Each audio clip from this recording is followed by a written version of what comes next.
পরিবারের বড় ছেলে হয়ে নিজেকে অনেক ভাগ্যবান মনে করতাম, কিন্তু দায়িত্ব বলে একটা কথা আছে, এটা কখনো জানতাম না। শৈশব কাটতে না কাটতেই মা বাবার কষ্ট, ভাই বোনের চাহিদা, সবকিছুর দায়িত্ব যেন তার কাঁধে। সংসারের বড় ছেলে মানেই দায়িত্বের পাহাড়, নিজের স্বপ্নগুলোকে বিসর্জন দিয়ে পরিবারের স্বপ্নগুলোকে পূরণ করে। দায়িত্ব বয়স মানে না বলে অল্প বয়সেই হতে হয় ঘর ছাড়া।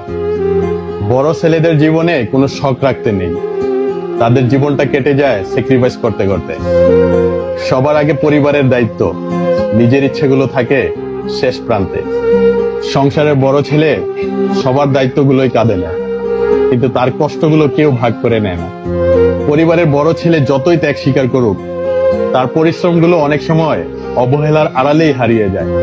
মাঝে মাঝে মনে হয়, পুরুষ না হয়ে যদি আকাশ হতাম, বৃষ্টির বাহানায় অন্তত কাঁদতে তো পারতাম।